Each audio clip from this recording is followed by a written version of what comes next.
I never had any intentions of watching Arcane. I saw it was very popular earlier this year. I was recommended to watch it on multiple different occasions, but I was honestly I was hating. I'm just gonna be straight up. I was hating because I just prefer MOBAs like Smite. You know, if you've played Smite, it's just what me and my friends played in high school, and I've just always preferred that type of game. So then every time someone brought up League of Legends, I would just automatically hate on the game because I was just ignorant. I was ignorant, and I was annoying about it. And then I gave League of Legends a chance maybe about a year ago, and I actually enjoyed playing it. It was just a bit more harder of a game mechanically compared to Smite, so I just never really got into it like that. But me not watching Arcane was definitely like, there was still some of that like innate ignorancy, that whatever, is that even a word? Ignorance? I don't even know. But that was still like within me. So then I just never gave it a shot. I never gave it a fair chance, and I was just like assuming it was gonna be bad. And after watching the show in about 24 hours, I would say I'm an idiot. I'm a jackass. I don't know why. Sometimes you just gotta mature. You know what I'm saying? And I was being immature about it, and I should have genuinely gave the show a chance. And I'm gonna get into it right now, onto what I like about the show, what I don't like about the show, and there will be spoilers in this video. With this video having spoilers, there's also gonna be my opinion, and I'm just gonna be expressing my emotions. I'm not gonna be going into the depths of this show and the character tropes and this and that. I'm just gonna go improv straight. I have notes, I have some bullet points, but I'm just going straight off the top of the head. So yeah, again, if you haven't seen this show, I would definitely like and subscribe, save this video, and then just check back with me in a bit, because it's definitely a show worth watching. But I feel like I'm the last person anyway to see this show. If you're watching this video, you probably have seen the show, because I'm just late. I'm always late to this shit. Just off the bat, the animation and the art style of this show is some shit I don't think I've seen. Like, and I was watching, I was trying to compare it to something, and the closest thing I could think of is like Borderlands in terms of a video game, but I've never seen some show looking like this. This was some like revolutionary shit to me. Like, this was like a 3D mixed with 2D, but it was put together in a very smooth fashion to where like shit didn't look too CGI, and it wasn't too clunky. Everything was just smooth as butter. It wasn't even like, visually I was enjoying the experience the whole time. I was never not enjoying it. Even when people said the show started off slow, which it did, kind of, visually, the show, I was just engaged. I wasn't checking my phone. I was just looking. It was a beautiful looking show. And the setting of the show, where the shit takes place, I always love in any show or video game, like, those like above ground type of wealthy cities with like the underground slum area that's like very techno, and they have the neon lights, but it's like a very futuristic setting, but it still looks super dope. Like, if I'm picking to live in Piltover or the underground, I'm picking Zone. That shit looks good. It just looks like it feels like grimy, but like I kind of like it. I don't know, I dig that shit. Would I probably get jumped every day? Yeah. But you gotta toughen up your skin. I feel like that's what the Undercity brings. It brings that grit and tenacity, and that's just something you gotta develop over time. But no, in terms of the setting of the story, I love the location. It's just the Piltover place and the Zound Undercity. That shit's it's very nice. Like, they complement each other really well, and I like the way they go back and forth from location. Those two things were already a plus in itself. The characters in the show, and I'm gonna just get into the characters individually as I'm kind of going through the story and just like talking about everything, but the whole cast of characters, without diving too deep, everyone feels real to me. Everyone feels real, and the characters like Vi, oh my gosh, Vi is a menace. She needs to, she was jailed with reason. She was too dangerous for society, but they released her because she got a level head, she had a mission, whatever. But if she was let out on the streets, whoo, she would have been a problem. And I'm not even saying she'll be a problem in a bad way either. She's just like that girl. She runs shit around here, and it's not even close. Jinx really thinks she's Harley Quinn, and she's really trying hard. And Jinx, aka Powder, she really goes back and forth for me. There are times where I was like, I get it, but then there was times where I was like, shut the fuck up. I was going back and forth with how much I liked her character. She's an interesting one, Jinx, for sure. But then we have characters like Jace. He has his issues too, but he comes around. Like, everyone went back and forth for me. A lot of these characters, like, I would like them, then I would be kind of skeptical about them, but then I would like them again. You were never really consistently, obviously there are some characters like Echo. When you see him for the first time grown up, I was digging him. He was sick from the get-go, and he was that guy, man. He was just fucking the shit. He was running business as usual, and he was pulling up to V acting like he was like 5 years younger, and he was stepping up to her like he ran the shit, because he did. This is his city. This is what he does. And Echo's a character I appreciated. Caitlyn, listen, I really don't like talking about a female in every single review I do. Caitlyn, man. Caitlyn, listen, all I'm saying, Caitlyn's my cupcake. That's all I'm saying. I love me some Caitlyn, but I'll get into Caitlyn later. Character Vander was cool. Silco, great villain. Great villain. And you know why he's a great villain is because he went from an evil maniacal man, and you actually see development. And with a lot of these characters, you see development and they're never the same throughout. They're never the same, none of them. Victor, Marcus, I think his name is, the sheriff guy, Silco's right-hand woman, the Sylvita or whatever, and everyone had development, and they're all great characters. I'm trying to think of any bad characters, and like obviously there are characters that I necessarily wasn't fond of, like Milo. Off the bat, I wasn't really fond of him. He was making fun of Powder. He honestly led to her downfall a little bit, and we have him to blame. You know, he was sort of an asshole. He was a character, I wasn't really that fond of him either. No one's perfect in the show, and that's what I like about these characters. Everyone has their flaws, and there's a lot of morality into it. A lot of morality, a lot of principle. It really kind of feels like a real world situation that is not on some fake shit. Like it's not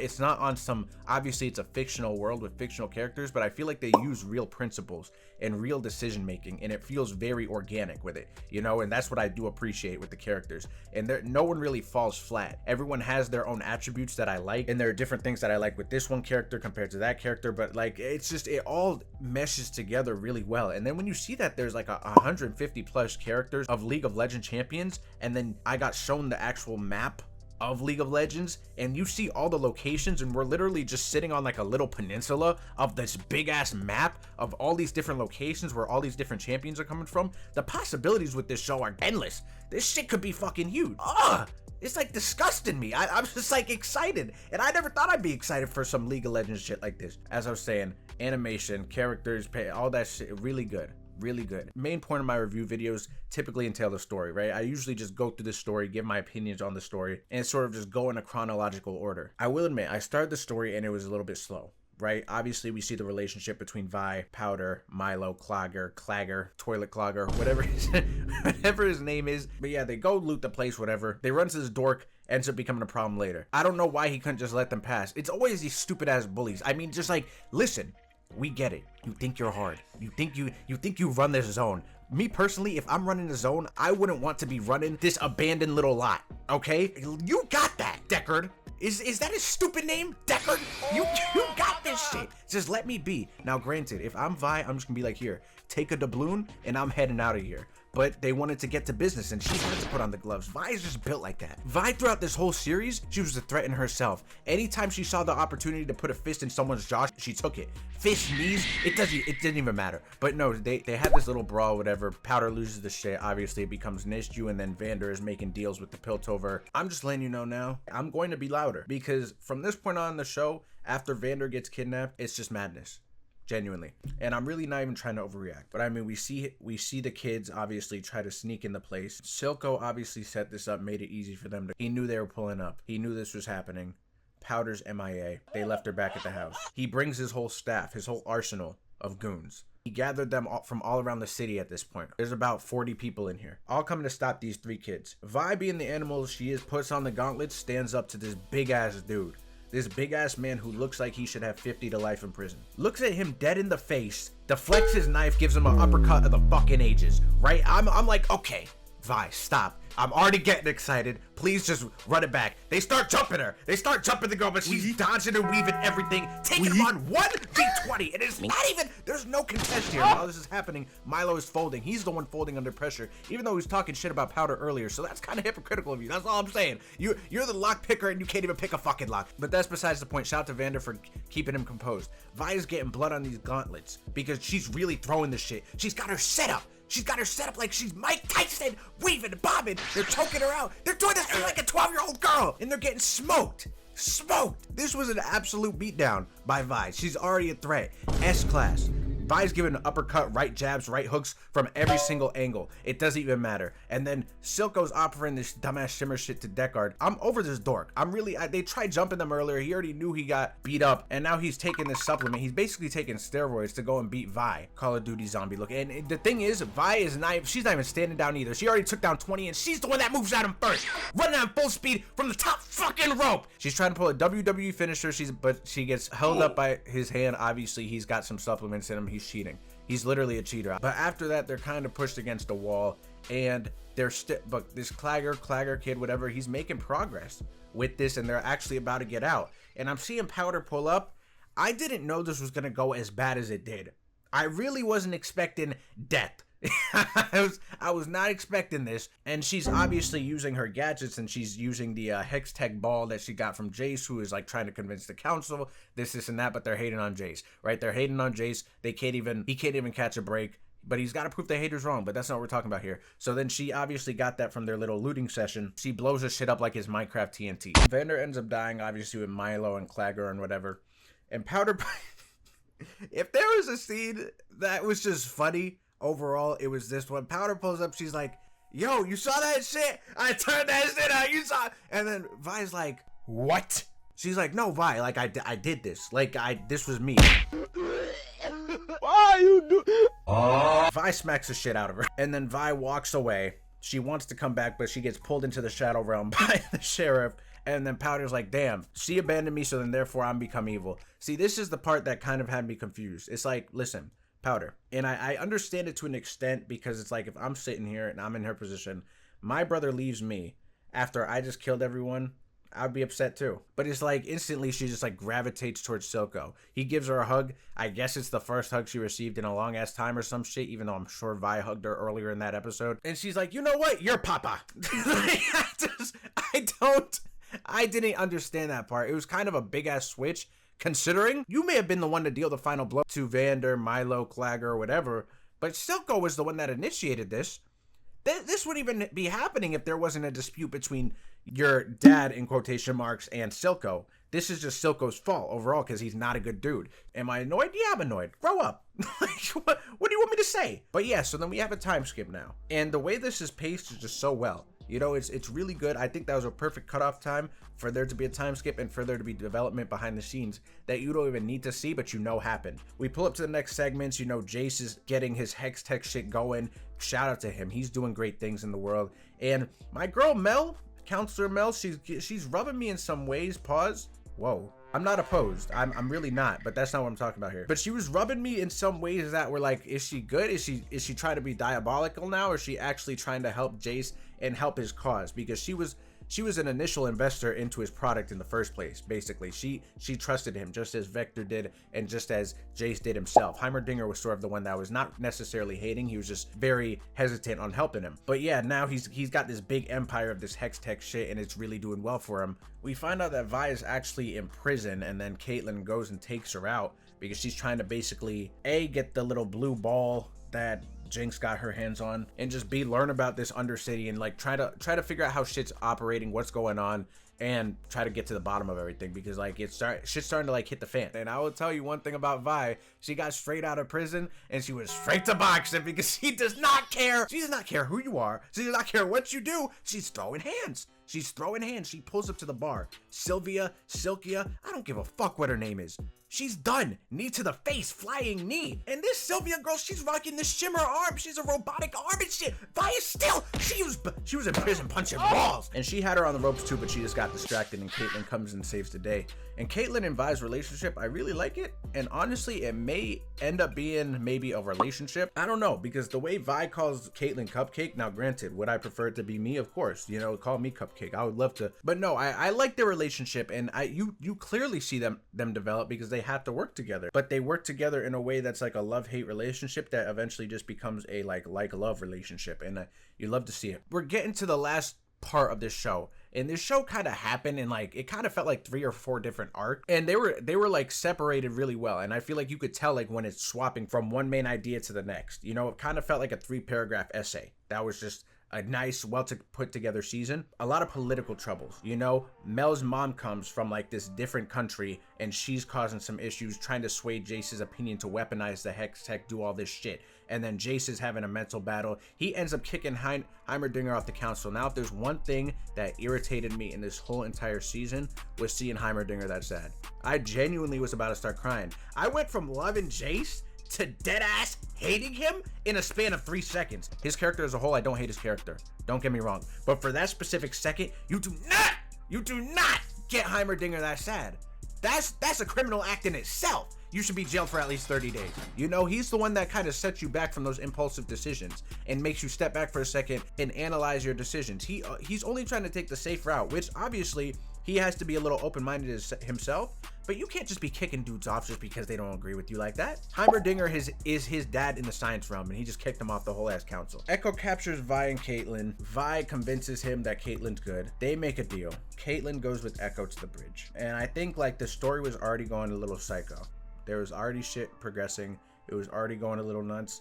But I mean, this was a little bit different. The amount of emotion and the amount of care that was put into these upcoming scenes and these upcoming dialogue and just everything from this point just felt extra. It felt like too much. Not too much in a bad way either. Like it felt like too much for me to mentally handle. It was just like the fight on the bridge. Jinx, while I'm annoyed with how she operates and how she just can't think and how stupid she is, she's also very smart.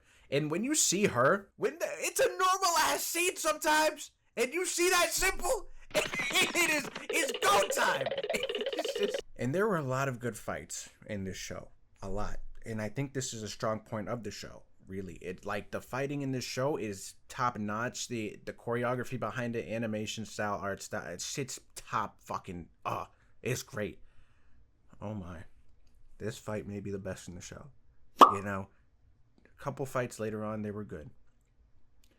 But seeing Jinx walk up, she caused an absolute travesty. Taking names, taking everyone out. Sees Caitlyn, who she has a vendetta for. She's jealous of Caitlyn. She thinks she's replacing her as like a sister or a girlfriend relationship, whatever. She's about to take her out. Sees Vi with her. She's getting jealous. She's having these thoughts again. She's hallucinating. She's seeing demons and shit. Pulls out the Gatling gun. Pulls out the death machine. She's trying to light them up. So I'm like, oh, damn, that sucks. Echo, please, God, why'd you have to do this to me? No, I'm saying it. They're flying back. Screen's white. Goes black. Echo's pulling up. Sonic Riders. I'm just like, ah! Like, literally seeing him in just his silhouette on the hoverboard. Echo, you're a dirty ass dog. Like, and I'm just like, he is that man. Like, if I want to be someone, I want to be Echo. He's as cold as a fucking bitch, man. He was really pulling up and he wanted that work with Jinx. He did not care about family ties. He did not care about relations. He was like, I'm going to take your head off. That's what I'm about to do with my Keyblade. Because it looked like he was rocking Keyblade a little bit. But he got his little stone back. And then they have their fight going back and forth from their childhood. He says, yo, Caitlyn, Vi, get the fuck out of here. I'm ready to throw hands right now. I'm ready to get this shit rocking. And then they start playing that Denzel Curry, man. Oh, this shit. He gives her that smirk. He pulls out the little clock. I guess they used to play this game as kids. I don't even know. But then she laughs and she's in on it too. And they, I can't even speak. This shit genuinely made me excited. The way everything's portrayed, the way everything's on beat, the way they're going back and forth from their teenage selves to their kid selves. And they like the art style is switching to like the more 2D drawing. Oh my goodness. It was easily the best fight in the show, and it's not even what happened. And you see Echo doing these like little butterfly kicks and shit, and he had her smoked. If there's anyone in the show that really had her, it was him, and she just self-destructed. You should have just taken your L, because that was a monument. Honestly, if she took her L there and Echo eliminated her, I would have been like, you know what? Jinx was annoying, but no, Echo is that man. Echo's honestly, I love Vi. She's a great character, probably my second favorite. Echo's my favorite character. And I can already tell he's the fan favorite, and he's probably gonna die. I just feel like he's too cool of a character to sustain for a long time. Because if they let him keep going, there's no stopping him. he's gonna be on another tier. And if you think about it, really, Echo is the only person out of all of Jinx's fights and everything. They more so had a fun fight. Like, she was smiling. She usually experiences some sort of like mental episode when she sees like Vi or Caitlyn or, you know, something that reminds her of the past. But Echo's from the past, and he's only been a positive character through and throughout. The only thing that changed about him, he just got more tough, but he's still a very like morally good character, and he still like respects people if you respect him, and he like knows right from wrong. I think that's why I like him a lot, and I think that's why Jinx and him had such a good fight, because she brought a different energy to this fight than she was bringing to all of her other fights. You know, Jace and Vi, they end up fighting. They end up trying to take over Silco's facility because they make some sort of deal, and she's using these gauntlets. She's looking like fucking Doomfist out there. She's a high flyer. If she was in the WWE, she's like a Jeff Hardy type of, I don't know where she comes from, but she takes the Doomfist gauntlet from the top rope straight to the Chemtank face, and then they're double teaming them up. Jace was rocking his little Thor hammer. Seeing him in action for the first time, that was great. And then Vi, she was just unloading these combos. She's so good with the combos. Who taught her this shit? Like, it's just the choreography, man. The choreography is just something else. Silco and Jace try making a pact to have Zound be its own little thing. Jinx kidnaps Silco, and then Caitlyn's taking a shower, and then you see Jinx's symbol on the wall, and I honestly thought Caitlyn was dead. And if they killed off Caitlyn right there, if Jinx just blew her ass up, there would have been an issue, and it would have been between me and Jinx personally. If there's one character I didn't want killed off, I definitely didn't want Echo killed off, but I did not want Caitlyn killed off. Like, I just liked her. But no, the end scene, Jinx is on a rampage, kidnaps Silco, kidnaps Vi, kidnaps Caitlyn. But no, she ends up accidentally killing Silco because she's having a mental battle on who to trust. She basically set herself up for failure at this point, if you think about it. She brought everyone into a room who she has love for Vi, she has love for Silco, she has hate for Caitlyn, but she knows she can't do anything to Caitlyn because it would cause more hate with Vi. And then she's getting bombarded from every single different angle, and then ends up killing Silco. Fatality. Sucks to suck, man. That rocket shot, the amount of weight, and with the OST and everything, it was just so monumental. And I was sitting here like, damn, this is beautiful. This is dead ass beautiful. And then the rocket hits the wall, it shows the face, and then it's like, boom, season ends. I literally wanted more so bad. Arcane, this year alone, I think is the best show I've watched. And I'm not trying to overhype it. I finished this show earlier this morning. This is the 1st of November today. I'm recording this at 5:19 p.m. So I've had a couple hours to digest. And I genuinely think that this is the best show I've watched this year. This is a new type of show for me. It was a new type of art style. It was a new everything. I thought everything was executed well, and I realistically could not see myself giving this under a 10. I'm not even trying to hype it up. It is genuinely one of the best pieces of fiction I've watched in recent time, and it was really cared about. Like, just like those little animation intricacies and just the story, everything about it, the characters. You don't need to play League to know and enjoy this show. I am honestly surprised that I liked this show as much as I did, and I am so excited for more. I don't know if 10 out of 10 is a controversial take. I'm not really trying to be. I just like what I like. You know what I'm saying? And if you don't like my opinion, that's fine. But if you stayed for most of the video, I genuinely appreciate it. You know, I'm really trying to move up with this YouTube thing. And if y'all boys subscribe, I appreciate it. You know, post notifications are a thing. You don't have to turn them on. I just hear other YouTubers talking about it, so I'm gonna say it as well, I guess. Turn those on. But no, I would appreciate a like and subscribe. I'm just trying to move up. You know, I'm trying to hit this 10K. But yeah, that's really it. And Arcane was a top-notch show. Top-notch show of the year for me as of right now. And yeah, on to the next one. Let me know maybe what other shows I should watch in the comments. But with that being said, on to the next one. And yeah, that's really it.